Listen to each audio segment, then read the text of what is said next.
Hi, my name is Lauren O'Keefe, and I'm a Master's of Art Therapy and Counseling student at Adler University. And I'm here to tell you guys a little bit about what is art therapy. So you may have experienced art in your life before and realized that art is a really life-enhancing tool, whether it's viewing art or maybe you've participated in some art making yourself. But there is a little bit of a difference between art and art therapy. So art therapy is a really great tool because it allows you to process things both verbally and non-verbally. So it's really great for clients who are having challenges around verbalizing their difficulties. It's really great for individuals who are experiencing depression and anxiety. Here at Mood Disorders Association, we are running some art therapy groups, so it's really great for social anxiety and getting you back out into the community. When you're thinking about what to maybe expect when you come to an art therapy session, it really varies. So we could have you in session and you could be doing art the entire time and just doing a little bit of talking.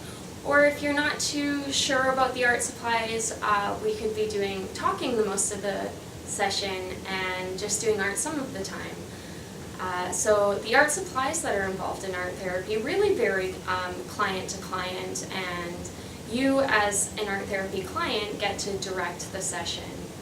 So you may be wondering if art therapy is for you because you're not artistic and you don't identify yourself as an artist, and that's fine.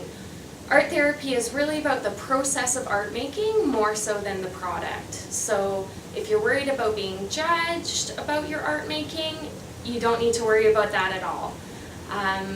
In art therapy, we focus on the different feelings that arise during the art making process and the different experiences that you're having, more so than a focus on the product.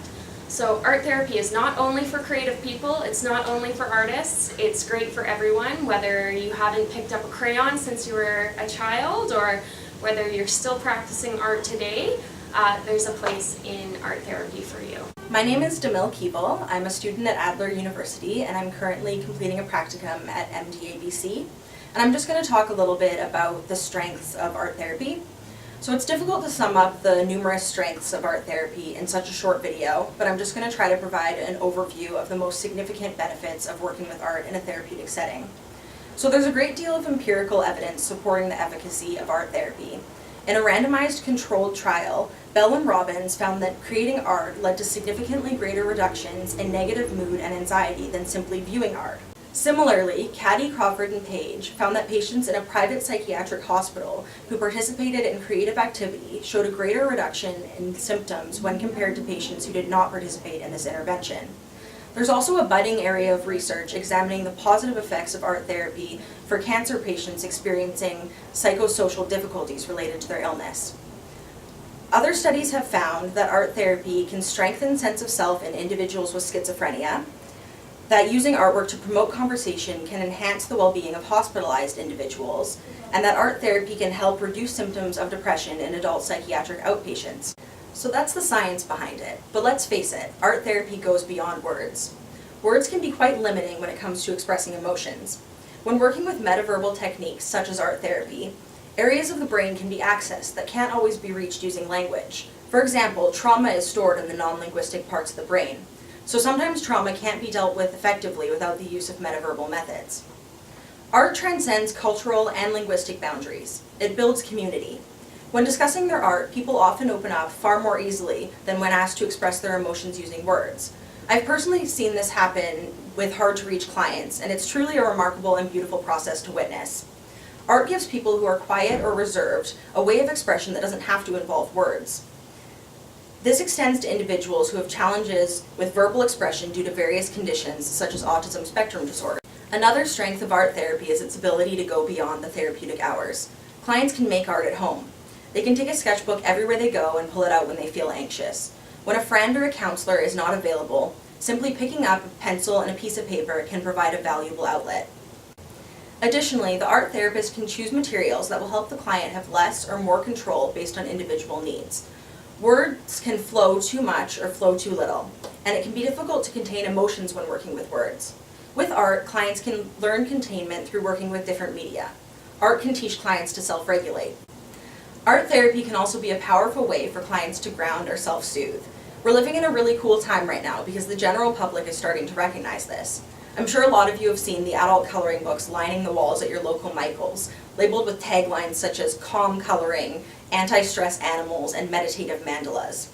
The potential of healing within the expressive arts is truly endless, and a great deal of literature exists to support how powerful art therapy can be in helping clients deal with various issues. Art has been used for centuries to help people cope, long before art therapy was a widely recognized modality. In the words of Pablo Picasso, art washes away from the soul the dust of everyday life. Hi, I'm Angelica Schultz. I'm a current student at Adler University, completing my master's in art therapy and counseling psychology. I'm also currently completing my practicum at the Mood Disorder Association of BC. I'm going to be talking a little bit about choosing art materials with purpose and the continuum of control. It is important when working with art to have an understanding of the art materials being used. Art therapists endeavor to teach individuals how to consciously engage with different mediums. Art materials in and of themselves actively engage the imagination.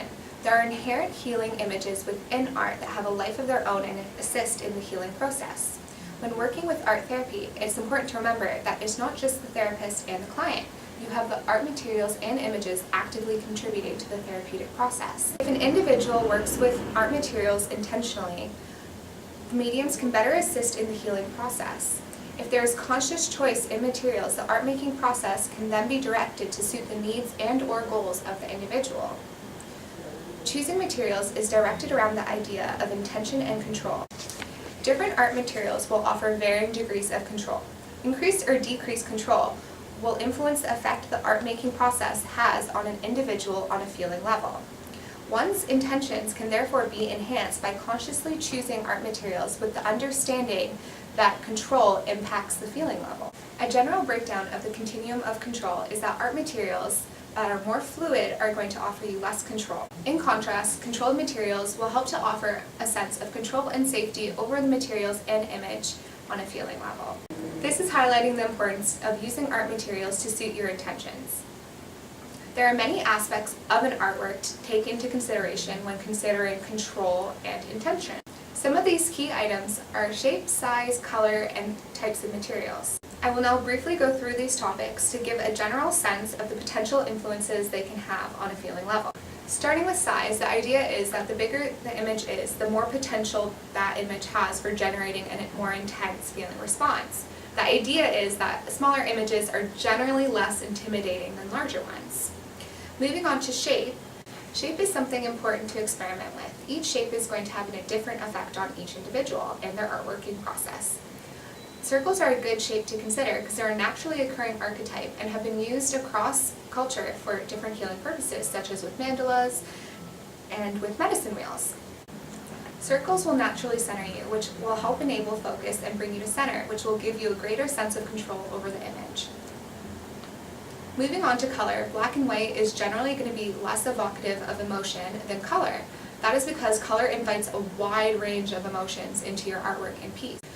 With regards to speed, having to work quickly will offer you less conscious control over the work than when you're working more slowly. Working slowly helps engage your imagination and daydreaming effect of the work. But working fast can actually lead to great creative accidents that become a focal point and important aspect of the actual artwork.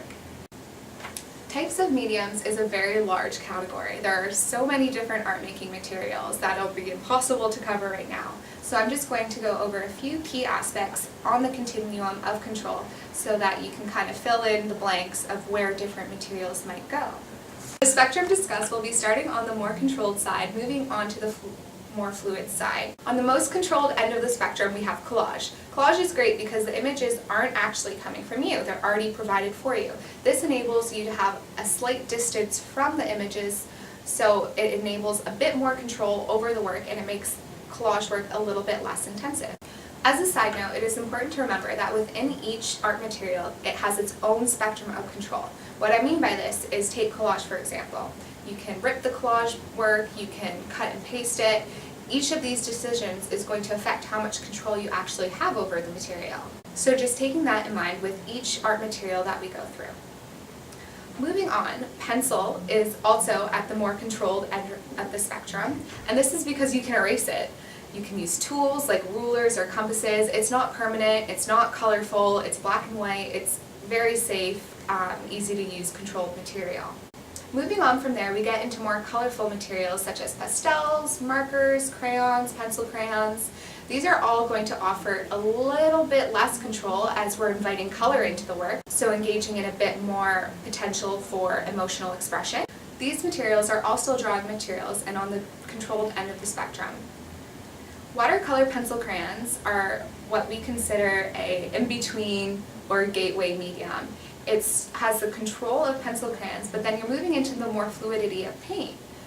This is a really good medium to use if you're trying to branch out from the more controlled side to engage more expression in your work. By the simple addition of water, they provide movement forward into the more fluid end of the spectrum.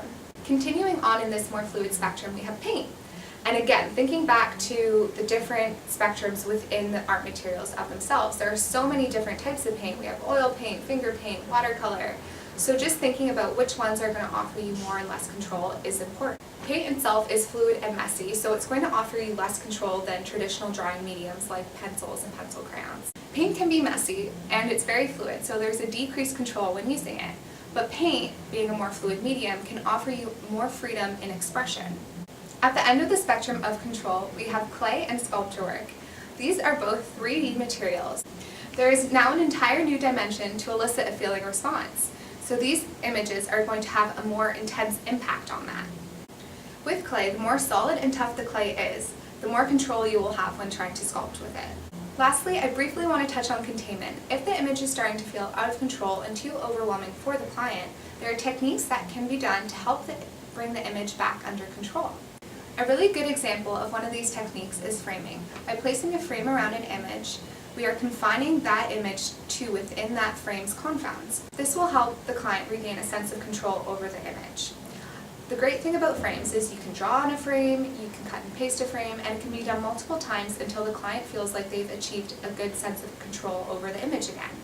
I hope that when thinking about art therapy, there is now an understanding of the importance of choosing appropriate art materials in relation to your intention.